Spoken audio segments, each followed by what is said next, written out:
অন্তর্বর্তীকালীন সরকারকে বলবো, আপনারা ভারতের সাথে সকল ধরনের কূটনীতিক সম্পর্ক ছিন্ন করুন। আমরা প্রয়োজনে 3 বেলা 1 বেলা ভাত খাবো, আমরা অনাহারে কাটাবো। ইনকিলাব ইনকিলাব ইনকিলাব ইনকিলাব। পাশেই 16 শহর থেকে ছাত্রলীগকে এখানে পিটিয়েছিলাম। এর পরবর্তী আমরা আমাদের হাজার হাজার ভাইকে, হাজার হাজার ভাই বোনদের এদেশের তরে আত্মত্যাগ করে আমরা এদেশ থেকে ফ্যাসিবাদকে বিতাড়িত করেছি। আমরা আবারও আমাদের হাদি ভাইয়ের রক্তের কসম করে বলতেছি, আমরা এদেশ থেকে ফ্যাসিবাদকে উৎখাত করেছি। আমরা এবারে এদেশ থেকে আধিপত্যবাদকে উৎখাত করবো ইনশাআল্লাহ।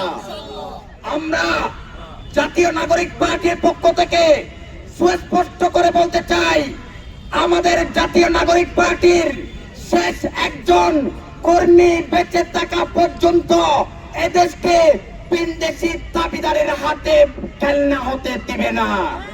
আমরা অতি সত্তর সময়ের মধ্যে আমরা চাই, হাদি ভাইকে যারা হত্যা করেছিল, আমাদের জুলাইয়ের ভাই বোনদের যারা হত্যা করেছিল, তাদেরকে আপনারা আটক করে নির্বাচনের আগে সর্বোচ্চ শাস্তি নিশ্চিত করুন। যদি এই হত্যাকারীরা ভারতে পালিয়ে গিয়ে থাকে, অন্তর্বর্তীকালীন সরকারকে বলবো, আপনারা ভারতের সাথে সকল ধরনের কূটনীতিক সম্পর্ক ছিন্ন করুন। আমরা প্রয়োজনে 3 বেলা 1 বেলা ভাত খাবো, আমরা অনাহারে কাটাবো।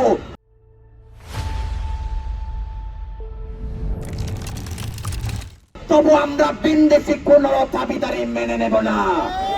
আমরা সকলেই বলতে চাই, হাদি ভাইয়ের আত্মত্যাগের মাধ্যমে এদেশের লক্ষ হাদির উত্থান হয়ে এদেশকে ভারতীয় আধিপত্যবাদ নব্য ফ্যাসিবাদকে থেকে রক্ষা করবে ইনশাআল্লাহ। আমি সকল দলমত নির্বিশেষে যারা আমাদের জুলাই ঐক্য ছিল, এই জুলাই ঐক্য আবারও আমরা একসাথে হয়ে সকল দলমত নির্বিশেষে আমরা শপথ করতে হবে, আমরা এদেশ থেকে স্থায়ীভাবে ফ্যাসিবাদকে বিলুপ্ত করবো ইনশাআল্লাহ। হাদি ভাই আমাদেরকে ইনসাফের গান শুনিয়ে গেছেন, যে হাদি ভাই আমাদেরকে আজাদির স্বপ্ন দেখিয়ে গেছেন, তিনি আমাদের মাঝে নাই, সেটা আমরা আর মানতে পারি না।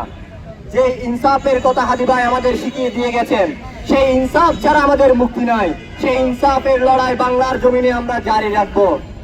আওয়ামী সন্ত্রাসীরা বুলেট দিয়ে হয়তো শহীদ করতে পেরেছে হাদি ভাইকে, কিন্তু হাদি ভাইয়ের আদর্শকে কখনো মেরে ফেলতে পারবে না। তার আদর্শে উজ্জীবিত হয়ে ভারতীয় আধিপত্যের বিরুদ্ধে আমরা আজীবন সংগ্রাম জারি রাখবো ইনশাআল্লাহ। আমাদের এখানে ভারতীয় যত হাই কমিশনার আছে, তার সামনের সড়কগুলো ফেলানি অথবা হাদি ভাইয়ের নামে নামকরণ করতে হবে। আমরা এটা বাস্তবায়ন করেই যাব। যতদিন ভারতীয় হাই কমিশনের নাম এখানে বাংলাদেশে থাকবে, ততদিন হাদি ভাইয়ের নাম ফেলানির নাম উচ্চারিত হবে ইনশাআল্লাহ। আমরা কখনোই হাদি ভাইয়ের আদর্শকে বিচ্যুত হতে দিব না। ইনসাফের বাংলাদেশ আমরা এখানে কায়েম করে ছাড়বো ইনশাআল্লাহ। যদি কোনো দাসত্ব করতে আসে, যদি কোনো দখল করার জন্য আসে, আমরা সবাই একতাবদ্ধ হয়ে, সেটা শুধু বাংলাদেশকে, শুধু বাংলাদেশি হয়ে, আমরা শুধু ইন্ডিয়ার মধ্যে না, চাইনা বলেন, আমেরিকা বলেন, সেটা রাশিয়া বলেন, সবার বিরুদ্ধে আমরা যুদ্ধ ঘোষণা করবো। আমরা আজকের এখান থেকে বলতে চাই, বাংলাদেশের প্রতিটা আনাচে কানাচে ছাত্র জনতা থেকে শুরু করে সবাই আমরা হারিয়ে হয়ে এই বাংলাদেশ রক্ত করার জন্য আবার রক্ত দিতে প্রস্তুত আছে কিনা? আমরা সবাই একবদ্ধ হয়ে নতুন করে সংগ্রাম গঠন করে এই বাংলার মাটিকে রক্ষা করার জন্য সবাই একবদ্ধ হয়ে সংগ্রাম চালিয়ে যাওয়ার জন্য